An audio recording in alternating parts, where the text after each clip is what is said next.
সে দেশে ইসলাম সুশাসনের ব্যবস্থা নেই। যখন দেখলেন এদেশের মানুষ দিন ইসলাম চায়, এদেশের জনগণ ইসলাম প্রিয়, এদেশের জনগণ শান্তি চায়, এদেশের মানুষ সুশাসন চায়, এদেশের মানুষ সুশিক্ষা শিক্ষিত হতে চায়, এদেশের মানুষ আমাদের আমির দেখলেন এদেশের জনগণ তাদের চাহিদা, তাদের আশা, তাদের আকাঙ্ক্ষা পূর্ণ হচ্ছে না, বরং যে সরকারের আবির্ভাব ঘটে প্রত্যেকটি সরকারই এদেশের জনগণের উপরে জুলুম নির্যাতন করে এদেশের জনকে, এদেশের মানুষকে সর্বস্তরে শান্তি দেওয়ার জন্য, ইসলাম প্রতিষ্ঠা করার জন্য তিনি প্ল্যাটফর্ম তৈরি করলেন ইসলামী আন্দোলন বাংলাদেশ। আমাদের আমিরের নীতি ছিল এটাই, ইসলামী আন্দোলন বাংলাদেশের প্রত্যেকটি কর্মী একজন হবেন আবু বকরের মতো, ওমরের মতো, উসমানের মতো, আলীর মতো সেবা সালার হবে। আমরা দেখতে পাই শায়েকের সেই কাঙ্ক্ষিত লক্ষ্যে দেখা যায় ইসলামী আন্দোলন, ছাত্র আন্দোলন, যুব আন্দোলন সহ যত অঙ্গ সংগঠন আছে প্রত্যেক সংগঠনের নেতা কর্মীগণ তাদের ভেতরে সাহাবাদের নমুনা দেখা যায়। সুবহানাল্লাহ। আজকে এদেশে যারাই বারবার ক্ষমতায় আসছে, এদেশে ক্ষমতায় এসে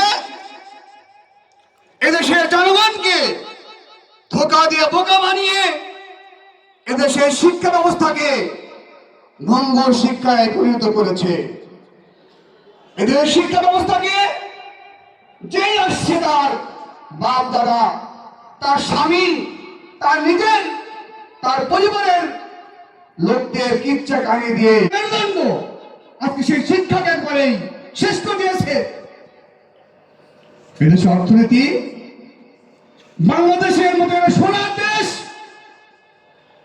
পৃথিবীতে এটা বিরল। বাংলাদেশের অর্থনীতিতে আজকে তারা বাংলাদেশটাকে পঙ্গু করে ছেড়েছে। এদেশের অর্থ,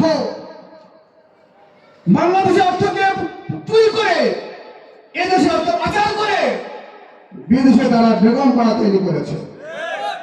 বাংলাদেশের খেটে খাওয়া মানুষের লক্ষ লক্ষ কোটি কোটি টাকা,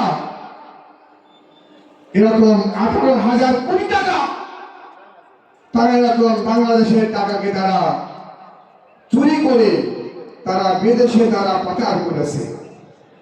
এক একটা মেগা প্রকল্প শুরু করেছে। এই মেগা প্রকল্প করার কারণে যত টাকা সেটা ব্যয় হবে তার থেকে 90% টাকা তারা চুরি করেছে। চুরি করে সে টাকা আত্মসাৎ করেছে। কিছু বোন নিয়েছে, কিছু ভাগ্নি নিয়েছে, ছেলে নিয়েছে। এগুলা রহস্য আর চলবে না। এদেশের জনগণ সুশাসন পায় নাই, এদেশের জনগণ আইন পায় নাই, আইন তারা বদলে চলতে পারে নাই। সর্বোপরি এদেশের জনগণরা দেখতে পেরেছে শিক্ষা খাত, অর্থ ব্যবস্থা, আইন ব্যবস্থা সকল জায়গায় দুর্নীতি চলছে। তখন এদেশের জনগণ এর ভূমিকা রেখেছিলেন আমাদের সেবা সালার, আমাদের আমির, আমাদের শায়েখ হুঁশিয়ার দিয়েছিলেন লক্ষ জনতা নিয়ে তিনি যেই গণভবন ঘেরাও করেছেন, যার ফলশ্রুতিতে ব্রিটিশ সরকার এদেশে পালাতে বাধ্য হয়েছে।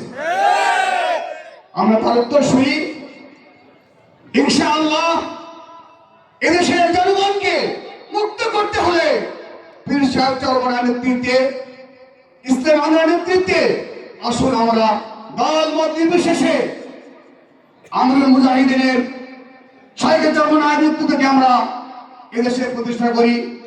সেই প্রতিষ্ঠা করার লক্ষ্যে আগামী নির্বাচন হবে। এই নির্বাচনে হাত পাকা প্রতীকে আমরা ভোট দেব ইনশাআল্লাহ। আমাদের কুষ্টিয়ার, আমাদের কুমারের খোকসা থানার জনমানুষের বন্ধু, আমাদের কুষ্টিয়া জেলা ইসলামী আন্দোলনের আমার সমাজসেবা সম্পাদক জনাব আনোয়ার খান সাহেব, তাকে আমরা মনোনীত করেছি। আসলে তাকে আমরা সংগ্রহে দেখতে চাই ইনশাআল্লাহ। আমরা হাত পাকায় ভোট দিয়ে আনোয়ার খান সাহেবকে নির্বাচিত করে এদেশ থেকে জুলুম, নির্যাতন, নিপীড়নকে পরিষ্কার করে সুন্দর সমাজ গঠন করার প্রত্যয় রেখেই, আশা রেখেই আমি আমার বক্তব্য শুরু করছি। আমার তৌফিক ইল্লা বিল্লাহ। আসসালামু আলাইকুম ওয়া রাহমাতুল্লাহ।